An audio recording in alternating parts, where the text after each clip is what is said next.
All right, let's get into it. Today, we're going to pull back the curtain on something a lot of us do, but, very few of us actually understand what's happening under the hood.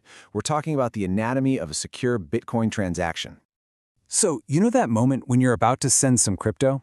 You see that final confirmation screen, you hit approve, and poof, it's gone. You might think that's a single click, a single action. But it's not. It's actually a really intricate security ballet, a whole dance of data that's been designed from the ground up to keep your stuff safe. Okay, so here's the fundamental challenge we're trying to solve. Picture this. You and a business partner. You both need to co-sign a super important document, but you can't be in the same room. And you can never, ever let them see your actual physical signature. How on earth do you pull that off? That's the puzzle at the heart of all of this.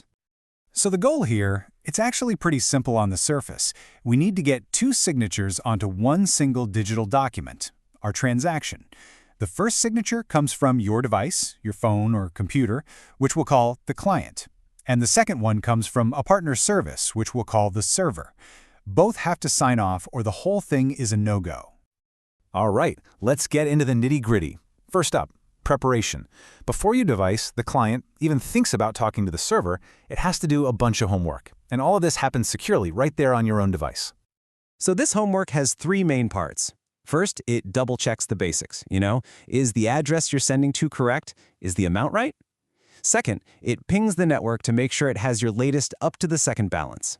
And finally, it gathers all the necessary details to build what we're going to call a transaction blueprint. And this blueprint, it has a technical name, of course. It's called a PSBT, which stands for Partially Signed Bitcoin Transaction. But honestly, the best way to think of it is just as a contract draft. All the terms are there, the details are filled in, but the signature lines at the bottom, they're still blank. It's all ready to go, but it's not binding. Not yet. Okay, paperwork's in order. Now what? Now, the client starts the handshake. It opens up a secure little portal in your browser to start talking to the server. It's extending its hand, so to speak, but it's keeping its most valuable secrets hidden away. And boom, the first thing you see is this, a Face ID prompt, or some other biometric scan. Now, this isn't what you might think. You're not actually approving the whole transaction just yet. This is just your device asking for permission to use your super secret private key for just a tiny fraction of a second. So what's it doing in that split second? It's using your private key to create a unique one-time use secret code. It's called a nonce. Think of it like a secret password that's only good for this one single conversation. And this is the absolute key. As soon as that nonce is created, your private key is completely wiped or zeroized from the device's active memory. It's gone. This right here, this gets to the heart of the whole security model. Look at what the client shares with the server. Only public information. Public keys, a public version of that nonce, and the transaction blueprint. But what does it keep secret? The two most important things, your private key and that secret nonce. The server gets everything it needs to do its job, but it never gets the keys to the kingdom. All right, so the ball is in the server's court now. It has all the public info it needs. The handshake continues, and the server gets ready to play its part and add its signature to that blueprint. Back in your browser, you'll give your final OK, usually with something simple and secure like a passkey. Once you do that, the server creates its signature. But, and this is a huge but, it's only a partial signature. Think of it this way. The server signs its part of the contract, but that signature is totally useless by itself. And how does that partial signature get back to you? Just as securely, of course.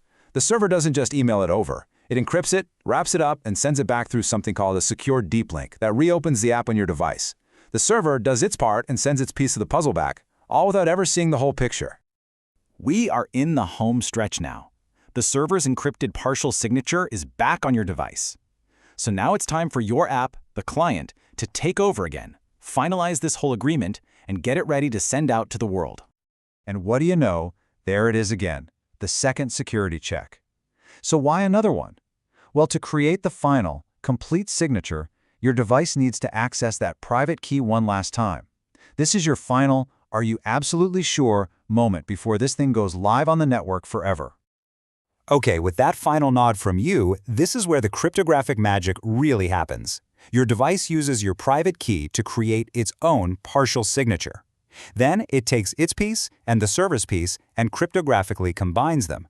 And these two halves snap together to form one single, valid, complete signature. And just like that, as soon as that final signature is created, the cleanup process is instantaneous. That private key is zeroized from memory for the second time, gone. The transaction blueprint is now officially finalized with that complete signature. And only then is the finished transaction broadcast out to the entire Bitcoin network. So let's just run through that whole loop one more time. It starts and ends on your device, the client. It prepares the blueprint, and later it finalizes the whole thing. In the middle, it uses a secure browser portal and a deep link to get the server's partial signature. All of that happens without ever revealing its secrets. It's a perfect, secure circle. So what does all this complex choreography actually get you? Well, it gives you some rock-solid security guarantees. The server never, ever sees your private key.